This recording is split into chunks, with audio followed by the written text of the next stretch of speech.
messieurs, bienvenue à la séance ordinaire de ce 8 mai.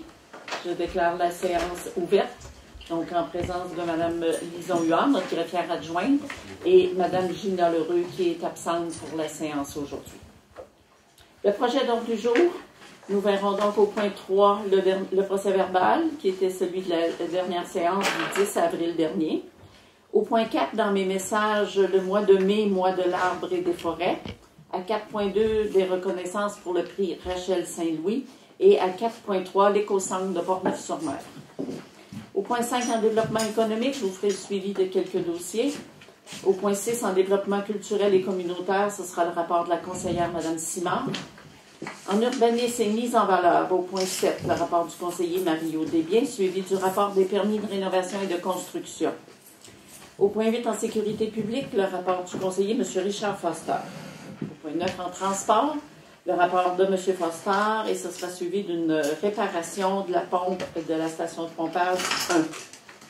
Au point 10, en tourisme, je ferai le rapport en l'absence de Mme Lheureux. Et à 10.2, protocole d'entente avec le Tourisme Côte-Nord. Au point 11, en hygiène du milieu, le rapport de la conseillère Mme Gagné. Au point 12, en loisirs et sport, rapport du conseiller M. Racine. À 12.2, subvention pour le programme PIC-MADA. Et à 12.3, embauche des étudiants. Au point 13, en administration, le paiement des comptes, le rapport financier, les autorisations de déplacement. 13.4, demande d'aide financière. 13.5, mérite municipal 2018, dépôt de candidature. Et à 13.6, la nomination de l'agent de développement municipal. Dans les actes législatifs, au point 14, l'adoption du règlement HCM 1021. Est-ce que cet ordre du jour vous convient toujours? Je propose de faire ça l'ordre du jour. Adoption. 13.7? Non, je veux pas. Non. C'est bon. Le procès-verbal, au point 3, la séance ordinaire du 10 avril, je le rappelle, le procès-verbal est toujours déposé à la séance de travail, au conseiller, maintenant tout le monde là, même sur sa tablette, à partir de la maison, pour être dispensé d'en faire la lecture intégrale. Adoption de ce procès-verbal, proposé par M.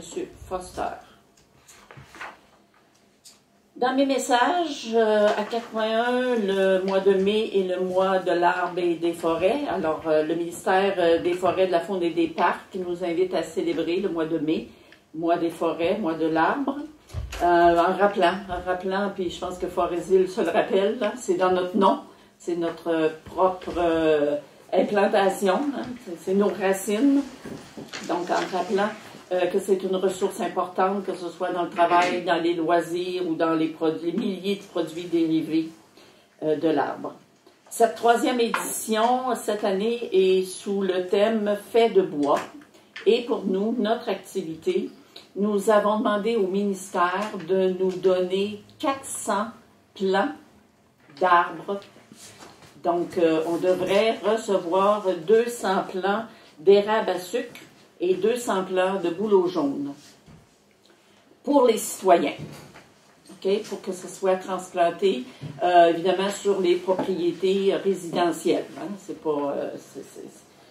Donc, et on va faire cette distribution-là, elle devrait être vers le 28 mai. J'invite les gens donc à surveiller sur notre site La Ville. Je ne sais pas si on en aura 400, je le dis bien, c'est la demande qu'on a faite. Alors, le ministère, d'ici là, va nous tenir au courant et on fera appel à ce moment-là aux citoyens, donc comme premier arrivé, premier servi, un plan à chacun. Voilà. Alors, c'est notre façon de souligner le mois de l'arbre. Et évidemment que tout ça est gratuit. Le ministère nous fournit gratuitement les plans et nous allons les redonner dans la population. À 4.2, reconnaissance du prix Rachel Saint-Louis. Alors, dans le cadre du Festilivre, le prix Rachel Saint-Louis, depuis quelques années, bien sûr, à la mémoire de Mme Saint-Louis, qui a été une écrivaine, une enseignante que tout le monde a connue, une peintre. Elle a été conseillère municipale, entre autres, et présente dans plusieurs organismes de la communauté. Alors, il y a un prix Rachel Saint-Louis qui a été créé afin de reconnaître des personnes qui ont du talent dans l'écriture, que ce soit en poésie, en récit, en nouvelles, etc.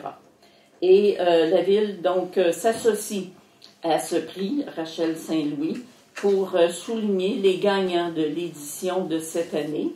Nous ne participons pas au choix, au jury, ou quoi. Il y a un comité externe qui nous dit voici les gagnants.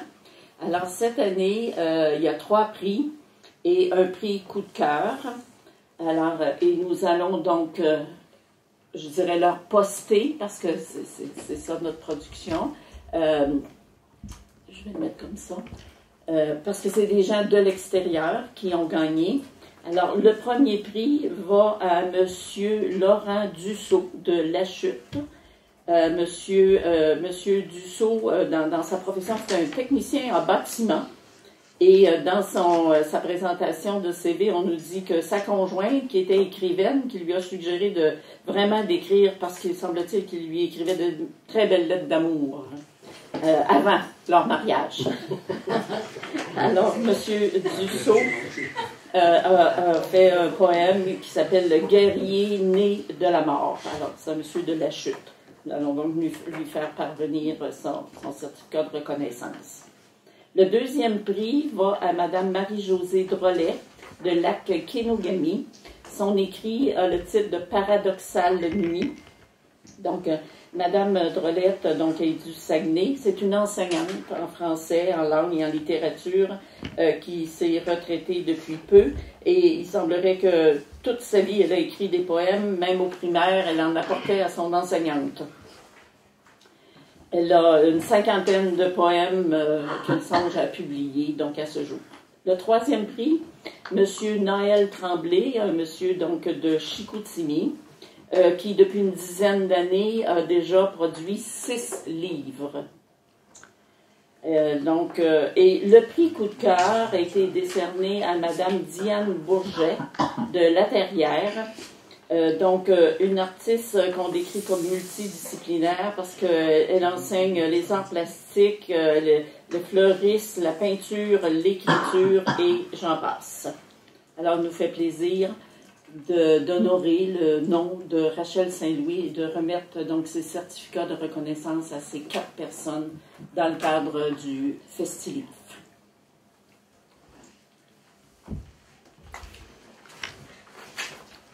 À 4.3, pour l'éco-centre de Portneuf-sur-Mer, alors on parle souvent des dépotoirs clandestins, de l'accès à l'éco-centre de Portneuf-sur-Mer. Il y a un changement d'horaire qui est déjà en vigueur, d'ailleurs, depuis le 1er mai, ça ira jusqu'à la fin d'octobre.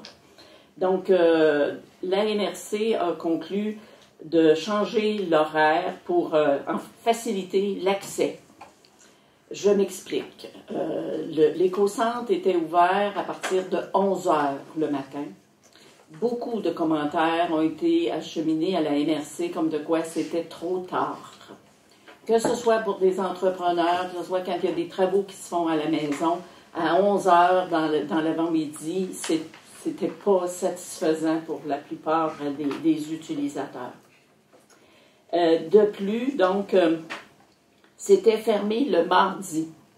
Et les entrepreneurs ou les résidents disaient, si tu commences ta semaine le lundi en faisant de la démolition, tout de suite, le mardi, c'est fermé. Il faut donc garder le trailer plein jusqu'au mercredi. Alors, tous ces commentaires-là font en sorte que, de façon très claire, la MRC a dit, nous allons faire 5 jours d'affilée.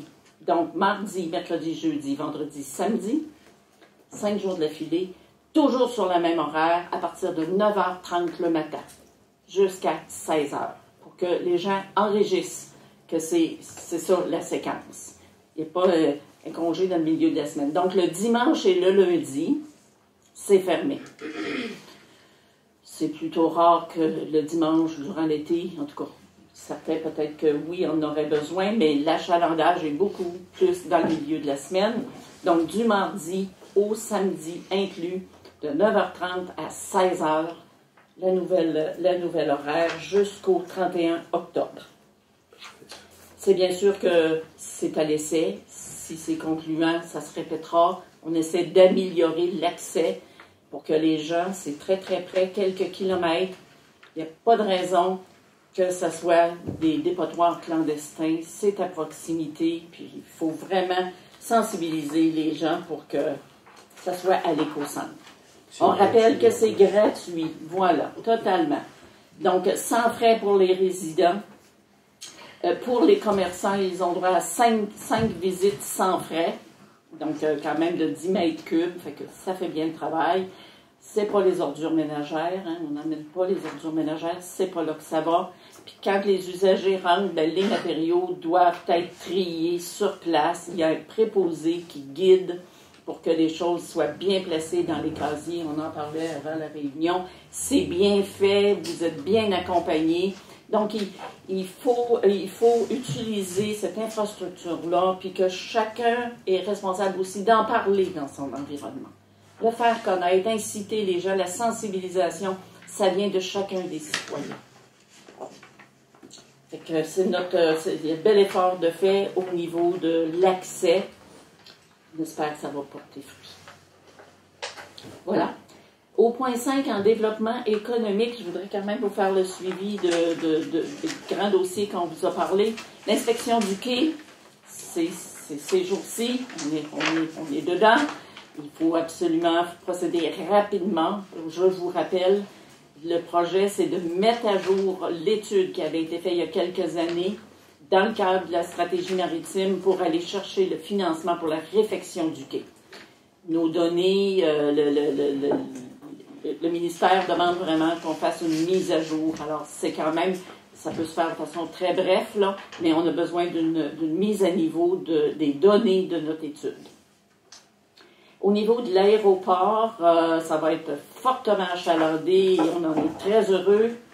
L'arrivée de la SOPFIM, je ne sais pas si vous vous rappelez, il y a 2 équipes SOPFIM cette année. SOPFIM arrosage, SOPFIM division terrestre. Alors, les terrestres sont arrivés. Ils seront placés au sous-sol du bâtiment de l'aéroport qu'on a procédé à une mise à niveau aussi, une réfection, pour être capable, évidemment, de louer ce local-là à l'avenir. Donc, certains sont arrivés la semaine dernière et l'équipe se déploie à partir de la semaine prochaine. Et on aura le retour pour une 2e année de l'équipe d'Électro Saguenay avec les hélicoptères et le contrat d'Hydro-Québec. Alors, on en est très heureux. Et il y aura bien sûr l'arrivée de la SOPFIM en arrosage un peu plus tard. Je veux aussi vous parler au niveau du quai, le groupe maritime Riverain, donc la barge de M. Riverain. En fait, c'est une très bonne nouvelle. On ne la verra presque pas de l'été. Ceci dit, c'est parce qu'elle a un cahier de charge de transbordement très important. Alors, il y a beaucoup de contrats de transport. Ils ont des contrats, ils vont venir ici, oui, parce qu'il va y avoir du transbordement de sable, mais ils sont aussi dans le transbordement de minerais et de copeaux de bois. Ils ont même engagé une 2e équipe qui va naviguer d'avril à décembre. Alors, c'est des bonnes nouvelles. Et je rappelle que M. Riverain, lors de l'inauguration du Jean-Joseph, pour ceux qui y étaient, il a dit, quand un bateau sera complet, on sait où aller en chercher un 2e. Alors, voilà. Donc, des promoteurs sérieux, puis qui ont des bons cahiers de charge cette année, et on en est partenaires, et c'est tant mieux. On leur fait attention, puis, on les gâte un peu. Voilà. Donc, voilà. En développement culturel et communautaire, maintenant, je cède la parole à Mme Dolores Simard pour le rapport. Bon, concernant le culturel, il n'y a rien de nouveau pour ce mois-ci. Par contre, au niveau communautaire, il va y avoir la 12e édition du vide-grenier pour l'Église au sous-sol de l'Église Saint-Luc à partir du 12, c'est-à-dire samedi matin 9h jusqu'à dimanche 5h. Il y a beaucoup d'objets, c'est du recyclage et on attend que la population participe comme ils ont fait là, depuis 12 ans. Merci. Merci, Mme Simard. Au point 7, en urbanisme et mise en valeur du milieu, maintenant, le rapport du conseiller, M. Mario Desbiens. Monsieur Desbiens. Merci, la maire. Bonsoir tout le monde. C'est un semestre pour les abris d'hiver. Vous avez jusqu'au 20 mai pour enlever, démanteler et ranger tous les abris d'hiver, les toiles, panneaux, structures, clôtures et accessoires. de manière à être non visible de la voie publique ou d'un terrain voisin. Aussi, le congrès de Village Relais va être bientôt. Le congrès de Village Relais aura lieu du 23 au 25 mai prochain à Yamashif. Il vous rappelons que la ville est en nomination au concours. La nomination, le projet, c'est le projet d'Hollywood de la Bellette. On a passé, on a fini deuxième. J'espère cette année que ça va être le premier prix. Rien de moins. On beau. veut le premier prix. Ça va être tout pour moi. Merci, M. Desbiens. À 7.2, le rapport des permis de rénovation et de construction. Maintenant, c'est le dépôt par Mme Huard. Oui, on n'a pas de nouvelle construction ni cette année ni l'an dernier. Cette année, en rénovation et amélioration, on a 19 permis pour 303 500. L'année passée, on avait 13 permis pour 327 000 $. Puis cette année, en 2018, sur le 303 500, on a 2 démolitions qui totalisent 76 000. Et c'est le rapport jusqu'au mois d'avril. Alors, c'est pas là que c'est pas durant l'hiver là, que ça y a eu beaucoup de rénovations, mais là, les permis, on en émet de plus en plus. En sécurité publique, maintenant, au point 8, le rapport du conseiller M. Foster. Merci, Mme la maire. Bonsoir tout le monde. Je vais vous transmettre ce que Mme Marie-Pierre Dufour, notre technicienne en prévention, voudrait que les gens aient beaucoup de vigilance. Le printemps, on sait comment est-ce que c'est. Il y a des fois qu'on pense que l'humidité peut retenir les flammes, mais je pense que c'est une fausse perception. Au printemps, la vigilance ne doit pas s'envoler en fumée. C'est son titre. Les conditions printanières qui rendent la forêt particulièrement vulnérable perdurent jusqu'à la nouvelle végétation soit abondante et retiennent l'humidité. À ce moment de l'année, les risques se situent en surface. Même si la neige a bien humidifié la profondeur des sols, les feuilles mortes, l'herbe sèche et les broussailles peuvent propager le feu. Il est obligatoire pour tous les citoyens des municipalités de les Escoumins jusqu'à Colombier de se procurer un permis de brûlage auprès de sa municipalité, et ce, en tout temps de l'année. Un permis n'est pas nécessaire dans les cas suivants. Dans les cas où les feux dans les appareils de cuisson en plein air tels que les foyers, barbecues ou autres installations prévues à cette fin. Les feux dans les contenants en métal tels que les barils et autres. Les feux confinés dans un aménagement fait de matériaux non combustibles tels que pierres, briques ou autres installations de même nature. Pour plus d'informations, communiquez avec notre préventionniste, Mme Dufour, ici, au 2285 poste 2103.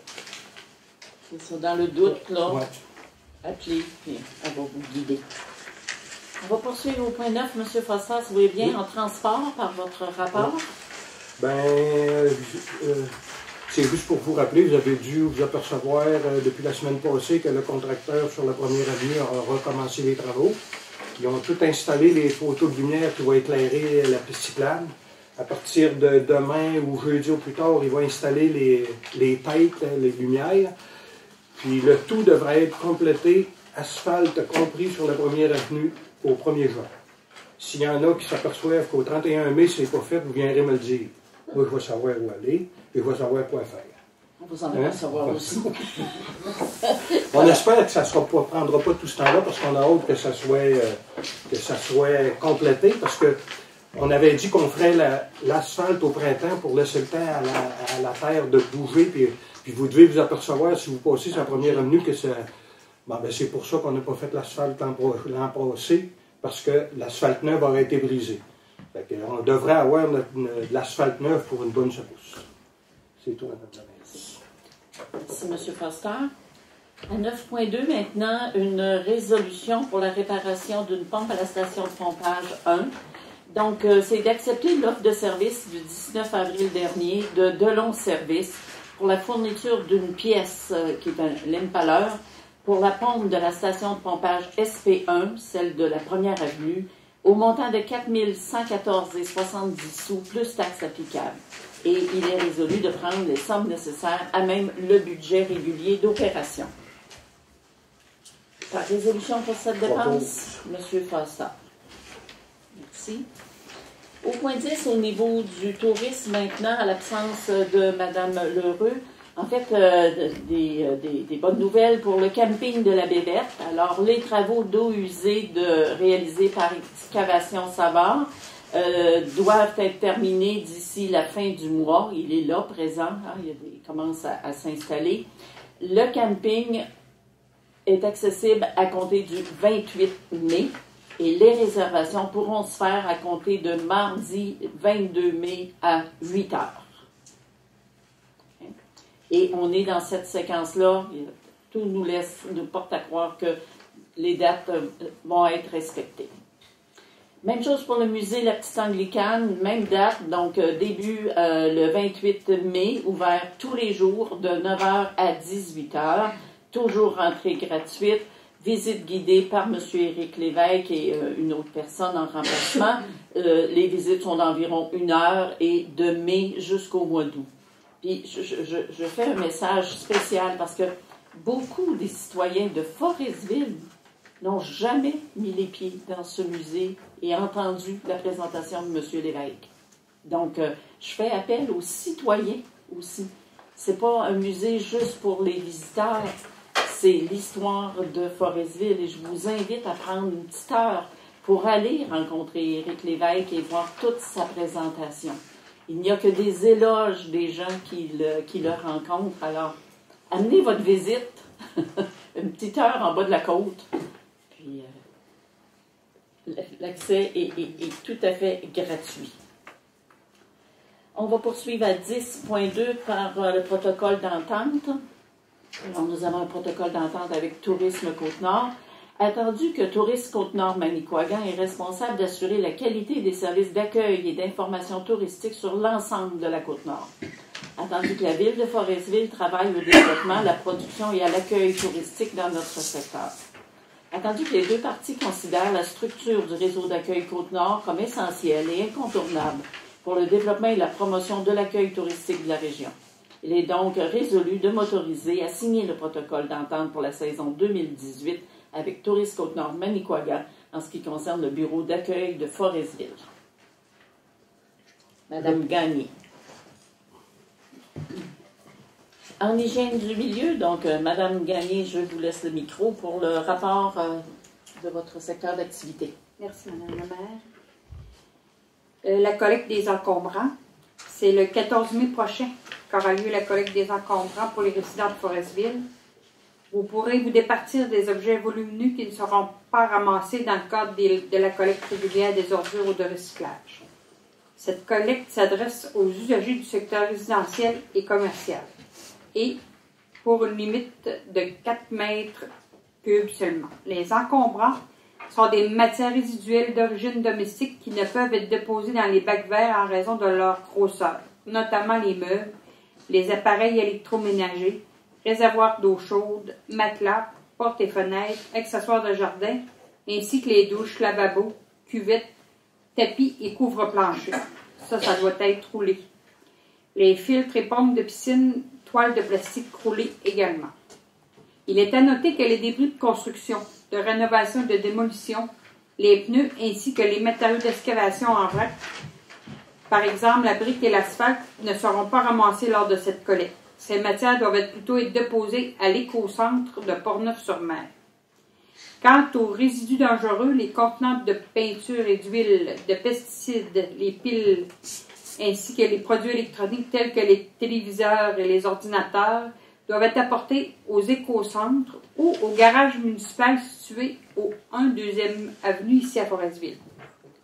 En passant, on tient à demander la collaboration des citoyens qui vont porter des choses le long de la clôture dans la 9e rue, dans le secteur Jean-Ramon. On vous demande de venir les porter ici à la ville. Depuis aller les porter le long de la clôture, les employés n'en ramassent encore. Ça fait que c'est vraiment ici le dépôt. On demande votre collaboration, s'il vous plaît. Pour les résidus verts, le service des travaux publics procédera à la collecte des résidus verts dans la semaine du 21 mai prochain. Les matières acceptées sont les feuilles, l'herbe, les résidus de jardin et les branches. Les branches doivent être attachées. Si vous déposez des feuilles et des résidus de jardin dans des sacs de plastique ordinaires, transparents si possible, des sacs décomposables. Les branches doivent être coupées en longueur de 2 pieds maximum et attachées en paquet afin d'éviter leur éparpillement. Attention, les résidus verts ne doivent pas contenir de débris de carton, de plastique ou de verre. Sinon, il sera laissé sur place. Nous vous remercions de votre habituelle collaboration. Et également, en terminant, dans la semaine du 21 mai, 2 équipes, donc l'équipe de Mme Delorès-Simard, procédera au nettoyage de la rue, de la 9e rue, secteur Jean-Raymond également, ramasse avec une équipe les débris au travers les accotements. Et moi, avec une équipe, on fera le nettoyage au niveau de la rue Véro, la rue La Pointe, le tour du terrain de balle. Apparemment qu'il y a beaucoup de déchets en bordure du terrain de balle. Voilà, pour moi c'est tout. Merci. Merci beaucoup, Mme Gagné. En loisirs et sport, maintenant, au point 12, le rapport du conseiller, M. Racine. Merci, Mme le maire. Bonsoir à tout le monde. Donc, pour débuter, on va parler du 5 à 7 des bénévoles. On sait que c'est une activité qui fait très belle activité de reconnaissance et qui fut, encore une fois, cette année, très appréciée. Ce sont environ 160 personnes qui ont assisté au 5 à 7 cette année des bénévoles. En passant, nous aimerions souligner la bonne animation faite par nos 2 jeunes filles de la polyvalente. Et encore une fois, un gros merci à tous nos bénévoles pour leur implication. En deuxième point, la Ligue de balle. La Ligue de balle, l'organisation de la Ligue a tenu son assemblée générale mercredi le 25 avril dernier afin de préparer la prochaine saison. Les membres du conseil d'administration ont profité de l'occasion pour souligner l'excellent travail fait sur le terrain ainsi que la bonne collaboration de la ville de Forestville ainsi que son personnel. Un autre point, le club de chant de tir. Une nouvelle activité qui va probablement prendre forme. Un groupe de personnes a demandé l'aide de la ville pour connaître les étapes à suivre pour un éventuel club de tir. Une rencontre a eu lieu mercredi le 2 mai dernier où le personnel de la ville leur a transmis l'information pertinente et une quarantaine de personnes étaient présentes où un comité provisoire a été mis sur pied. Et une prochaine rencontre est prévue pour le 16 mai prochain. En terminant, concernant les événements à venir, le 12 mai, soirée western au complexe Guy Ouellet, et le 31 mai, soirée info-loisirs à 18h30 au complexe Guy Ouellet. Merci de votre attention. Merci, M. Racine. À 12.2, programme de subvention PIC-MADA. Alors, nous voulons déposer un projet. PIC, c'est Programme d'infrastructure Québec Municipalité. Puis MADA, c'est Municipalité Amis des aînés. Okay? Donc, dans le cadre de ce programme, c'est une résolution pour autoriser Mme Gina Foster, directrice des loisirs, à présenter une demande de subvention et à signer les documents nécessaires dans ce cadre-là pour un projet de construction d'un abri permanent dans le parc Centre-Ville, le parc 2e Avenue. Okay? Donc, un abri permanent avec une toiture dans le parc qui pourrait servir à la tenue d'activités diverses. Il est également résolu de confirmer dans cette résolution que la Ville s'engage à payer sa part des coûts admissibles. On comprendra que ce n'est jamais des programmes de subvention à 100%, donc il y a toujours une part d'argent qui doit venir du milieu. Voilà, donc la résolution, M. Racine. À 12.3, maintenant, c'est le temps de l'embauche des étudiants. Il y a eu donc un comité de sélection qui nous fait des recommandations pour l'embauche au niveau de l'entretien des parcs, M. Anthony Charret. Au niveau du camp de jour, Laurie Deschênes, Léa Michaud, Myriam Tremblay et Lily Charon. Au niveau de la piscine, Mélodie Légaré, qui est moniteur sauveteur, Mathieu Boucher, qui est aussi moniteur sauveteur, Alexandra Savard, qui sera en stage, et Michael Charret à la caisse et à l'entretien. Michael ou Michael? Michael, je pense qu'il faut dire. Michael. Il est également résolu d'embaucher Mme Nadia Foster à titre de soutien technique pour la piscine et de prendre les sommes à même notre budget d'opération tel que nous l'avons déjà prévu au budget. Embauche des étudiants, donc Mme Nadine Gagné. En administration maintenant, à 13.1, le paiement des comptes. Les comptes sont disponibles ici. Ils ont été déposés et lus ligne par ligne hier dans la séance de travail. Donc, approbation de tous ces comptes. Proposé M. Foster. À 13.2 maintenant, dans le rapport financier, Madame la greffière, je vous laisse faire le dépôt. Oui, pour la partie de janvier au 30 avril, on a 14 sur un budget qui pourrait être à 33 C'est pas mal la même chose que l'année passée, qu'on était aussi à 14 Ça semble très peu, c'est que il y a plein de factures qui ne sont pas rentrées. On est dans la période de l'année, on a juste 4 mois d'écoulés. Tranquille, ouais. Fait que ça va se stabiliser au cours des prochains mois. C'est un dépôt à titre d'information. À 13.3, les autorisations de déplacement. Donc, M. Michel Canuel, le chef des opérations, ira à Trois-Rivières le 15 mai pour des tests hydrostatiques à tous les 10 ans. Des bouteilles Apria qui doivent être faites par une entreprise spécialisée, donc au niveau de l'incendie. Du 23 au 25 mai, on l'a dit, donc le congrès de la Fédération des villages relais, comme M. Desbiens a mentionné tantôt, donc M. Marc Pigeon sera présent, c'est à Yamachiche, donc dans la Mauricie. Le 30 mai, à Bécomo, Mme Annie Gagnon, qui est au service de la paie, et M. Pierre Perron aux travaux publics, le colloque avec la Commission des normes de l'équité, de la santé et sécurité au travail. Et du 1er au 4 juin à Rimouski, c'est le congrès des chefs incendie du Québec. Donc, M. Martin Bouchard, notre directeur, et M. Michel Canuel, chef aux opérations, seront présents. Par résolution pour ces déplacements, M. Desbiens. À 13.4, nous avons 2 demandes d'aide financière pour leurs activités. La Fondation du Centre de santé des Nord-Côtiers qui tient son 3e souper de crabe en fin de semaine. Alors, nous octroyons un montant de 200 $. Et les Fleurs de l'Espoir pour le relais pour la vie. Donc, l'inscription d'une équipe de golf à la première classique du tournoi de golf Martine Pelletier. Donc, au montant de 300 $. Ça aura lieu au début du mois de juin. Par résolution pour ces aides financières, Mme Simard. À 13.3, le mérite municipal 2018, il est résolu d'appuyer la candidature de M. Marc Pigeon dans le cadre du prix du mérite municipal 2018 dans la catégorie relève municipale. C'est un concours du ministère des Affaires municipales et de l'occupation du territoire. Et bien sûr, M. Pigeon aura marqué l'histoire avec la production cinématographique Harry Kébert. Alors, on dépose sa candidature dans le cadre de ce projet, ce programme.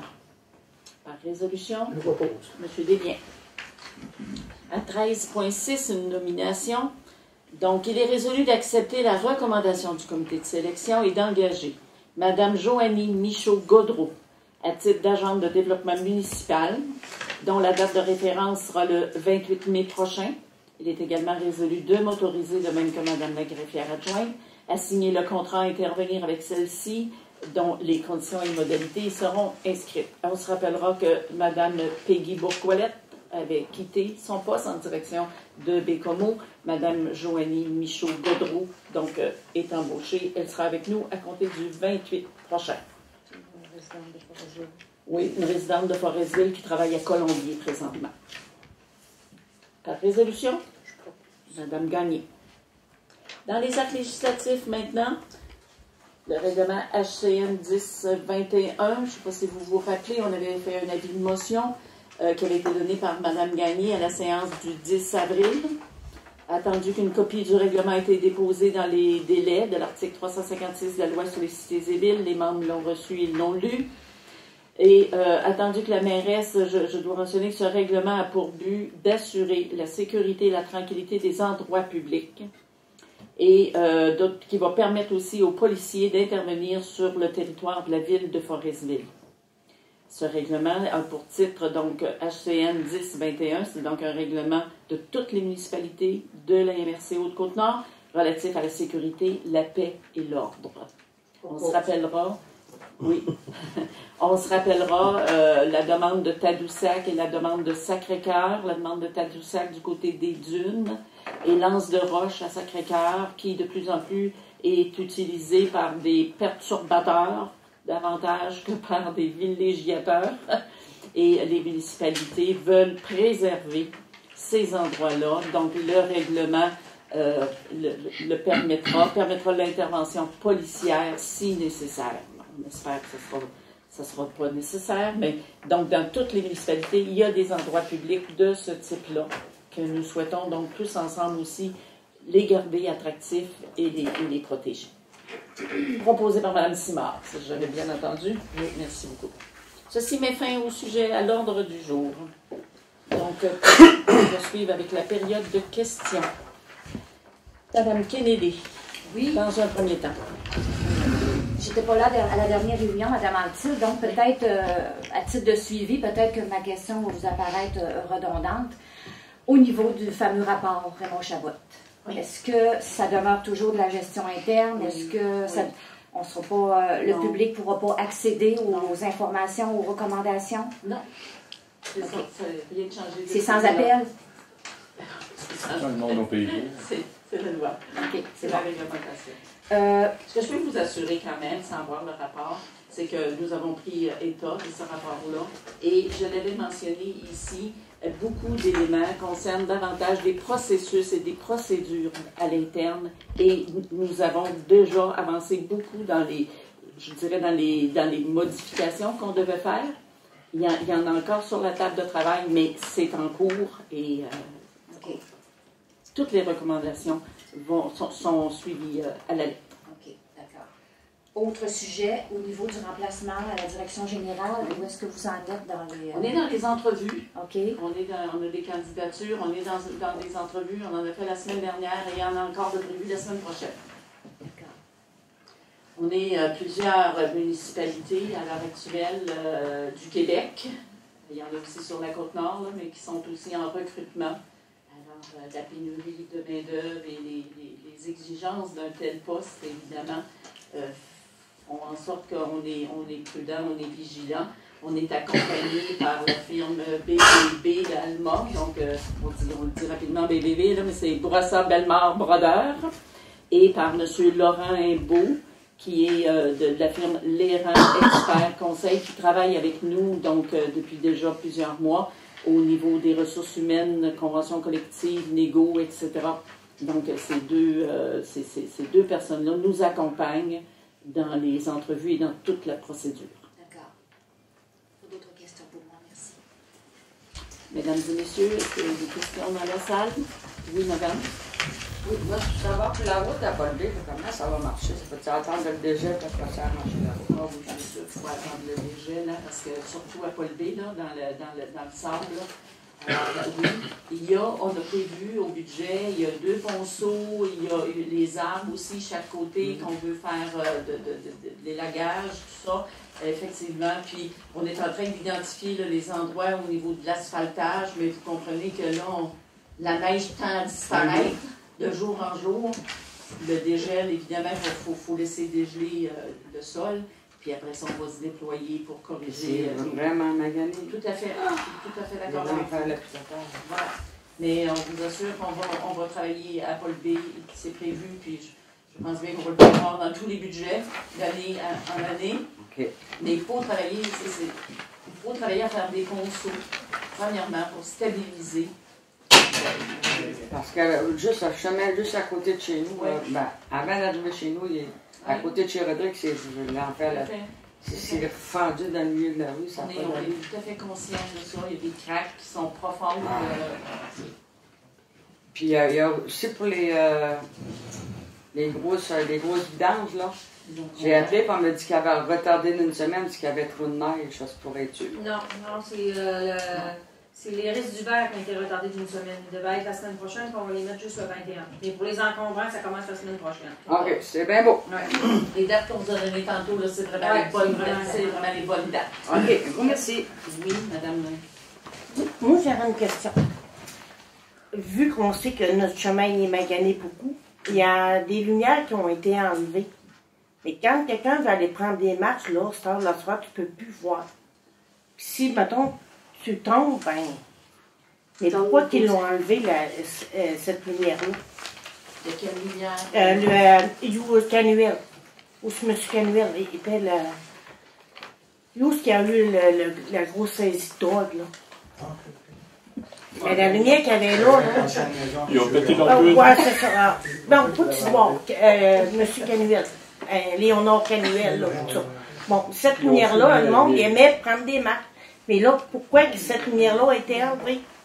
Où le terrain à Chantal Canuel Non, maintenant? on est d'accord, mais quand est-ce que la lumière a été enlevée? Fait Environ 3 semaines. On va aller vérifier ça, là, voir si c'est Hydro-Québec ou qu'est-ce qui s'est passé. Non, c'était un truc de la ville. OK. Parce que le monde nous dit pourquoi ils l'ont enlevé, quand on aimait ça des fois, le soir aller prendre des marches, fait qu'il n'y a pas beaucoup de lumière. Okay. Fait que c'est juste ça que je voulais vous demander. Il y a certainement une raison qu'on n'a pas ce soir, là, mais on va aller vérifier. Je pense qu'il faut changer la tête là, de la lumière. Merci. On va voir. Je vais y voir. Mais aussi, il y a une question. Pourriez-vous mettre des petites pancartes de signalisation où est-ce que le chemin est magané? Là? Oui. Parce que là, on perd un trou pour n'en pas existe. Je ne sais pas si ça serait possible de mettre un peu de gravier dans le bout du secteur, justement, escapade, aller jusque sur Gabi, parce qu'il y a une grosse cavette qui est très profonde. Le monde, quand il passe là, ça frotte. Puis là, on part un trou, puis on n'a pas une 10. C'est une autre chose qui scrape, là. Je sais pas, je l'ai demandé déjà, mais je vais aller ramasser des pancartes encore. Comme gravier, ce serait pas une mauvaise idée, mais du gravier en attendant. Hein? Merci, c'est tout. D'autres questions, mesdames et messieurs? Oui, moi. Sachez. Oui. En fait, on est ici pour faire un suivi des demandes qu'on a faites le mois passé, qu'il y a des suggestions pour le camping en bas, à savoir si les suggestions qu'on avait faites, ça a été regardé, analysé, ça en était rendu où, là, principalement pour le Wi-Fi. On avait parlé aussi des descentes d'escalier. Oui. Tout le suivi a été fait auprès de M. Pigeon. Parfait. On est en train, là, on relance toute notre saison et tout ça. Il était bien conscient, d'ailleurs, il savait tout ça. Puis, effectivement, il est en train de voir comment ça pourrait s'organiser. Le Wi-Fi, on a un petit problème parce qu'ils ne se rendent pas jusque-là.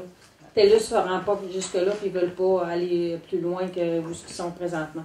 Ça fait qu'ils sont en train de regarder pour d'autres choses.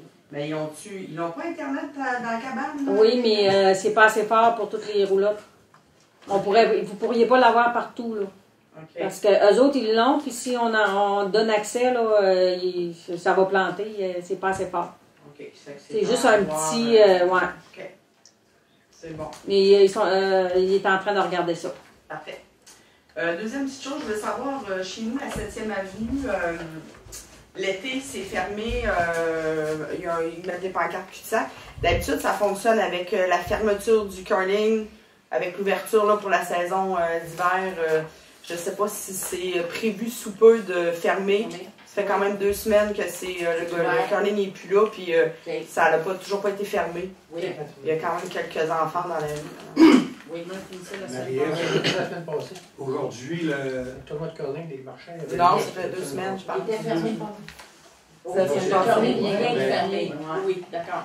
Les travaux publics ont envoyé le gradeur aujourd'hui pour grader tout ce qui est gravel, le tour de l'aréna.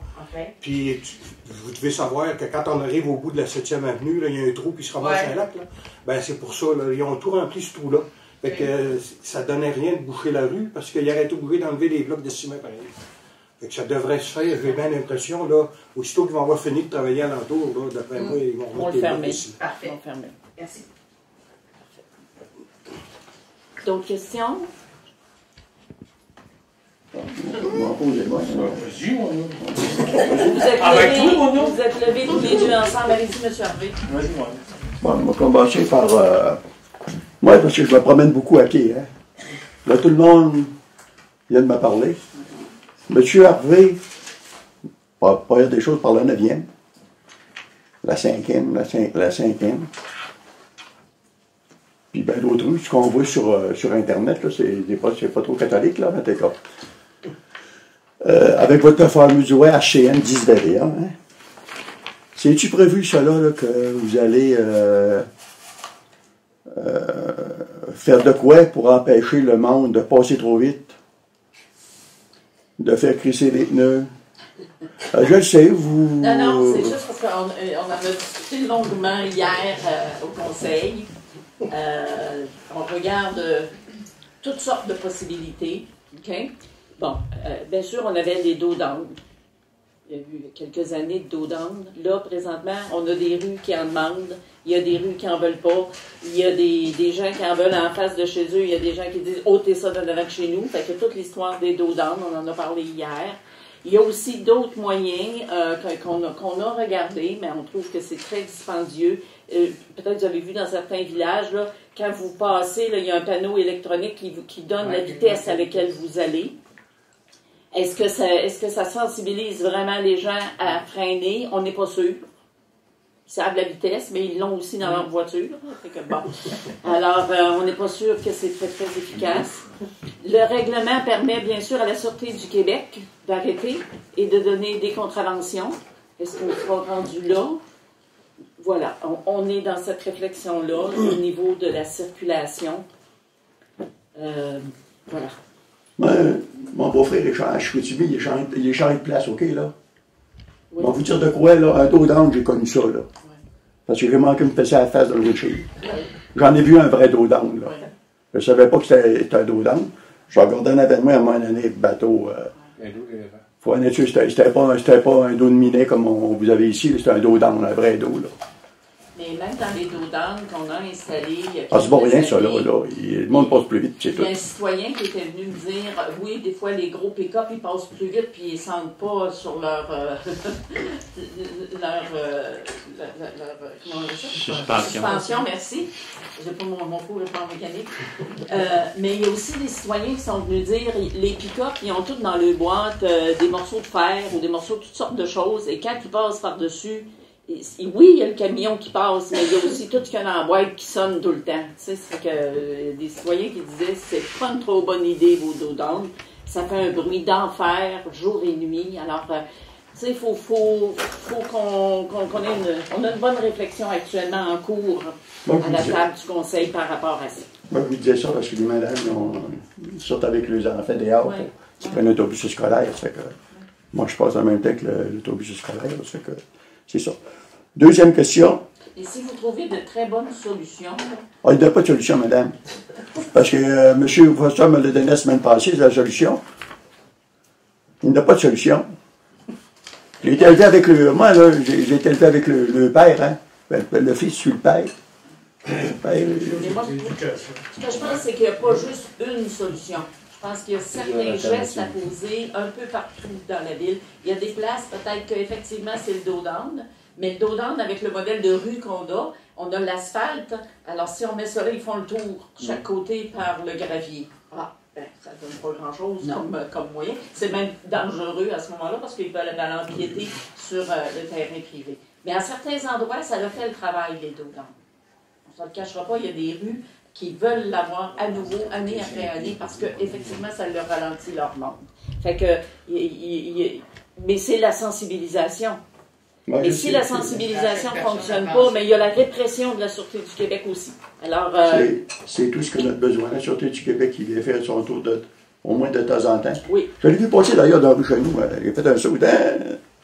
Hey, la police vient de passer, bonne idée ça. Ils sont invités à, évidemment, je sais que vous pas, la police est à tout ça, je sais que vous pas après moi, je sais que vous m'écoutez là. Une question autre, monsieur? Moi, j'ai remarqué ça. Installation d'un chauffe-eau et de douche au garage municipal. Oui, monsieur. 5700. Oui. Moi, c'est pas cher, mais vous ne savez pas qu'est-ce qu'il a fait, OK? On va vous l'expliquer ce qu'il a fait, parce qu'on n'est pas capable de mettre 4 lignes pour tous les travaux. La première des affaires, on a eu obligation d'installer une salle de bain conforme et une douche par la commission des normes. OK? Parce que s'ils ont des produits ou quoi que ce soit, ça se peut qu'on soit... C'est question de sécurité. Il est même question à l'heure actuelle au niveau de l'incendie. Alors...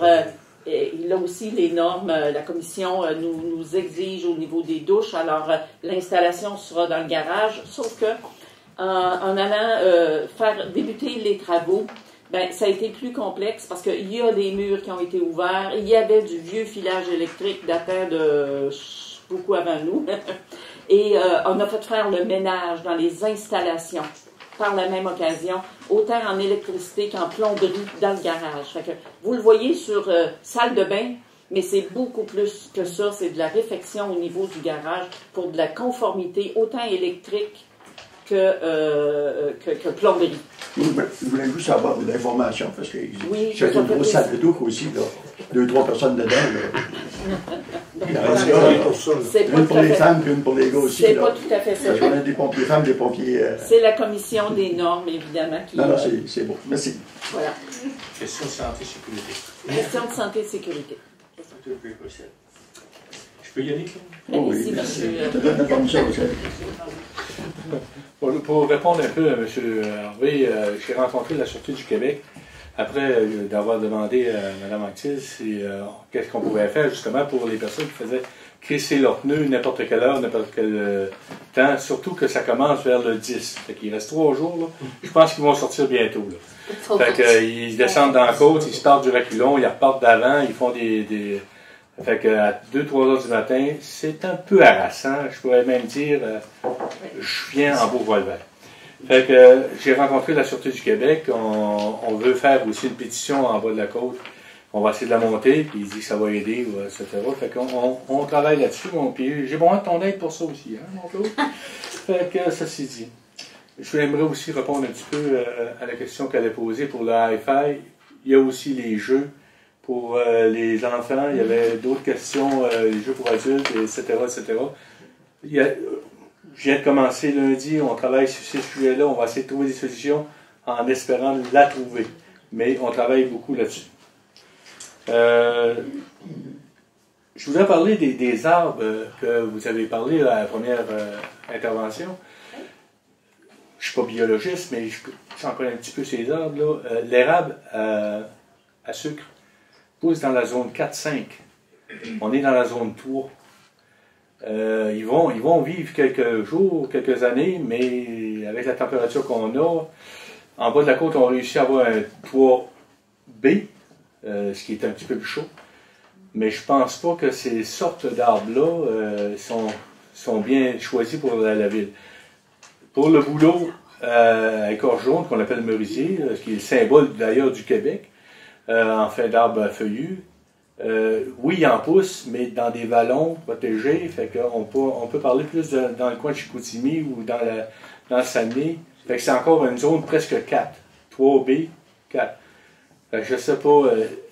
Moi, en tout cas, j'aurais peut-être une suggestion à faire à ce moment-là. Je ne sais pas quelle sorte d'arbre qui avait à disponibilité. Mais prendre en considération que Forestville est en zone 3 et que ce serait peut-être intéressant aussi d'avoir des arbres fruitiers qui pourraient être aménagés. Ça ne faisait pas partie de... Je le sais, mais on peut peut-être regarder à ce que ça soit fait. On avait le choix entre du résineux. Évidemment, on en a pas mal. On en a déjà pas mal. Alors, on a choisi du feuillu. Okay? Mais c'était juste sur la possibilité. C'est sûr que le ministère ne prône pas là, des arbres à fleurs ou des arbres fruitiers. Là, ça ne fait pas partie de la possibilité. Ça fait partie de la possibilité d'en planter si on en achète.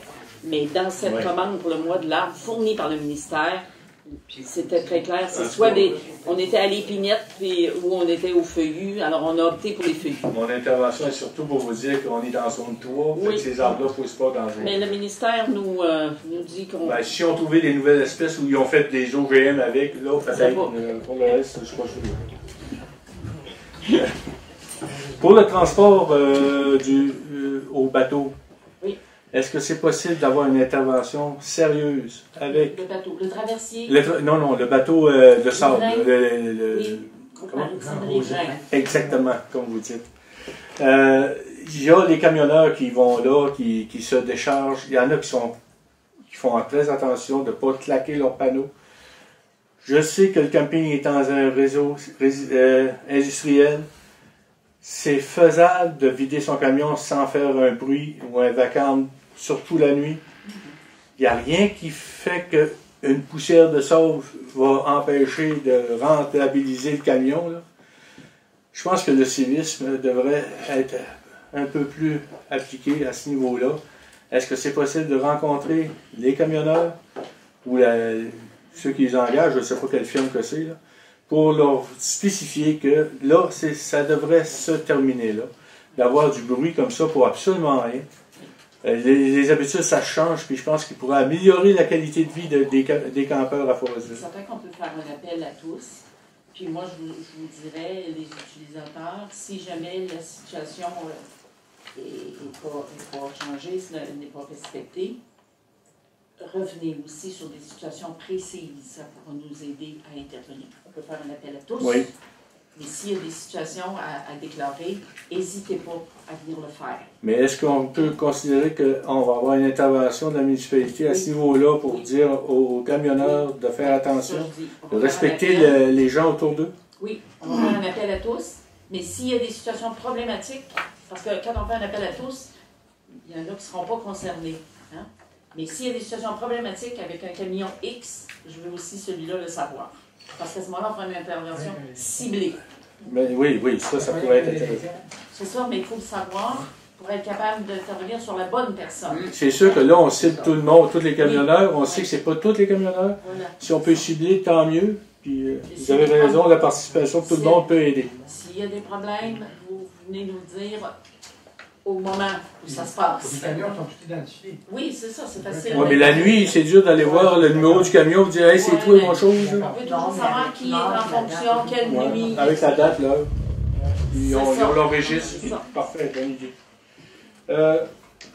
J'ai pris connaissance d'une politique à la ville de Sept-Îles qui fait que les campeurs n'ont pas le droit de camper plus que 48 heures dans les rues ou dans les stationnements, comme on a ici, Provigo, etc.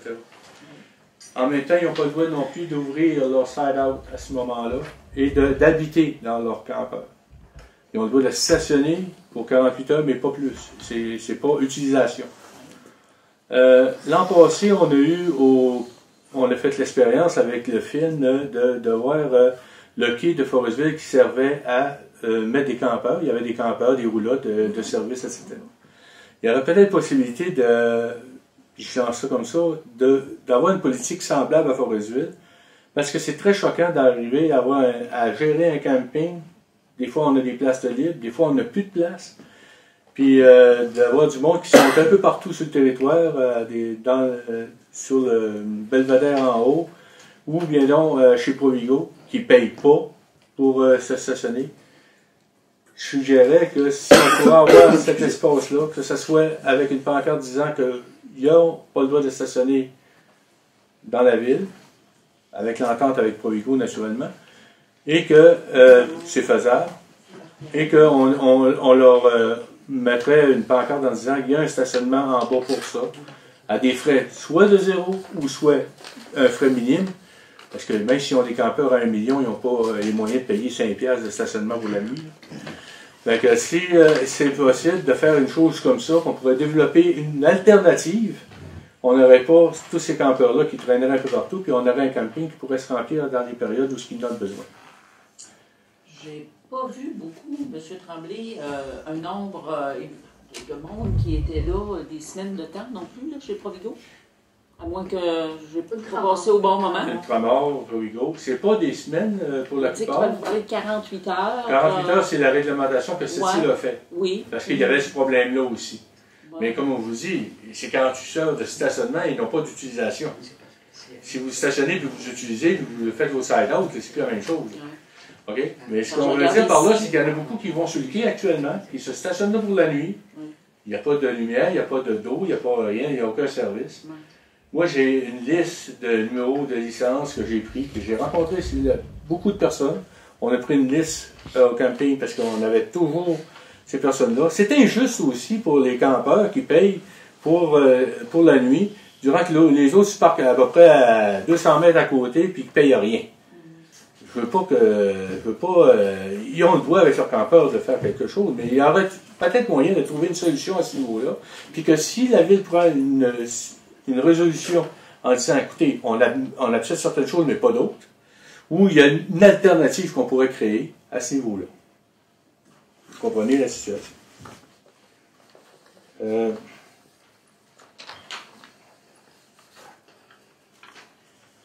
Voyons, j'ai marqué, mais je pense que ma vue baisse. C'est trop mal. J'ai écrit trop mal, oui.